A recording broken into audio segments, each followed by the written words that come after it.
Alright, Shalom, more praise to Yahweh Bashem El Shai Bashem Rakar Kadash. Double honors to the apostles at Great Millstone, ruling well. And then pretty much, it's going to be a quick video. But yeah, man, I just want to talk about, you know, the end times, because that's our main focus, being in this knowledge, being in this truth. You know, our main focus is the ushering in of Yahweh Shai, man. You know, not worldly matters, not well,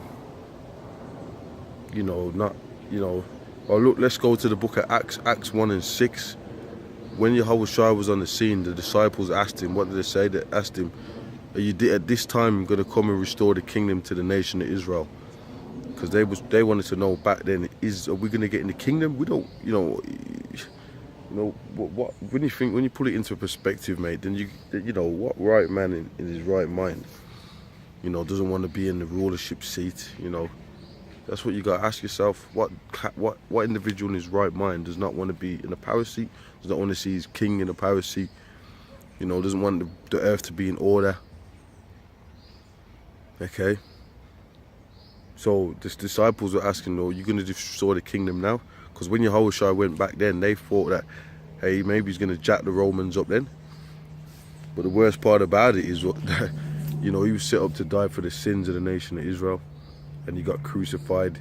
Scripture says he was mad more than any man. And now, the time we're in now is the time now where Yahweh Shai is going to come back. Matthew 24, the signs, the prophecies of what's going to happen, you know, to usher in the kingdom. Race riots, famines, the mark of the beast, martial law, civil unrest, famines, food shortages, Esau's pushing this whole robotic agendas, AI, transhumanisms, all these different things, you know. But the scripture says, hasten the day.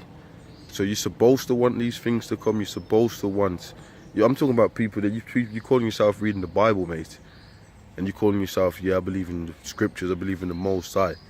So what are you supposed to want? You're supposed to want the prophecies of the scriptures to come to pass. Now we know that after World War III, the nukes hit, America gets destroyed. You know, and the Yahweh Shai is going to come in the chariots. In Revelations 1 and 7, behold, he comes with clouds, and every eye shall see him. That's what you call the so-called UFOs in the scriptures. And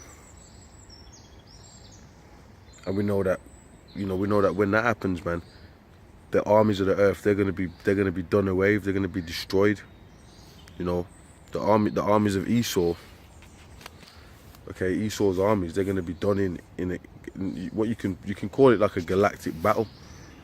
Because they got they got something called the Star Wars program, and you know what, we like to quote movies a lot because they put it in a lot of movies.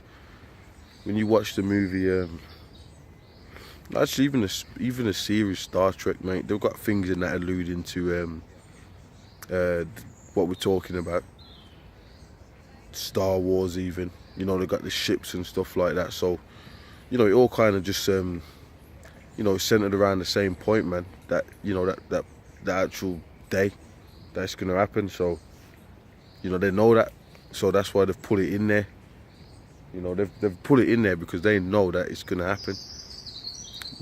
Like you had this movie, The Avengers, the one that with Thanos. Yeah, these devils know. But these devils are preparing. That's why they got Amos 9. They got Amos 9 and 2.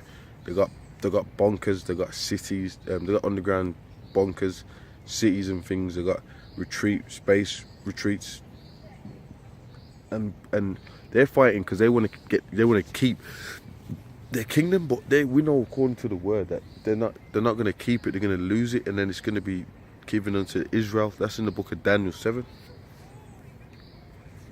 Okay, and we're going to rule, man. We're going to rule the earth forever. So why would you not want that, bro? Like, I don't, that's why 2/3 of our own people, and the rest of the wicked ones amongst our people, they're going to get cut off, mate, because they're wicked. They really want to uphold this system where you was brought here as in captive. You know, it don't make no effing sense. It just doesn't make no sense, you know. Don't make no fucking sense. That's why the scripture says to hasten the day, man. Now Zechariah says that 2 parts in that land shall cut off and die. You know what that is? That's these wicked Israelites that they want a record deal, they want a rap deal, you know. They want a FRNs. You know, there was this song by fucking, what's her name, Gangsta Boo, called Where the Dollar's At. You know what I mean? That's the kind of mentality that these people have got, man. Where's the dollars at? Where's the dollars at and all that? You know? Well, first of all, look who's on them dollars, mate. The devil that the scripture speaks of. You flashing them notes round, and you ain't nowhere to be seen on that. Esau's on it. That's why Jeremiah 2 says, "Is Israel's servant is your homeborn slave." It shows you our people are lost, mate. So why the F, like, why the F would you want to stay in a place like this? Scripture says hasten the day. Fuck this place, man. That's why, the apostles urge us to keep making our videos, urge us to stay in the spirit. The scriptures tells you that, man, that you would rather that you was hot or cold, meaning you're either in this or you're not. And hey, there's a scripture that says they love not their lives unto death. Do you understand the severity of those types of scriptures there, bro? Like, this is real life, man. You know, we're soldiers for Yahweh Shai in the spirit, man. We're rolling in the spirit. And we're hoping and praying to Yahweh Bashem Yahweh Shai Bashem Rakah Kadash to get delivered. You know? Adonai Ratazah. So, there you go. So that's what it is. So that's what we're hoping on, man. We're banking on that. But we know that the prophecies is going to happen. We just want them to speed up, which they're speaking right now. But you gotta be thinking every day. You know what, man? Let's get out of this place. You know, let me get my upgrade for my car. You know, let's make more. Let's open up 5 businesses. And open up like a black capital in some kind of US state. That's bullshit, mate, and that's what a lot of you people think. But that's gonna be to your detriment when you see the missiles flying through the sky. You know what I mean? You ain't got no faith, or you're gonna see them. You're gonna see the missiles flying through the sky one way or the other. So them missiles are coming, and Yahweh Shai is coming back in them chariots as a strong force. You ain't gonna be able to do it. You ain't gonna be able to crucify him this time, mate. He's coming with glory and the power and the angels and the troops, which is a beautiful thing, man. So with that, pretty much gonna close this one out. Out where I like to be at, man, away from these peoples. So with that, I'm gonna say shalom, man.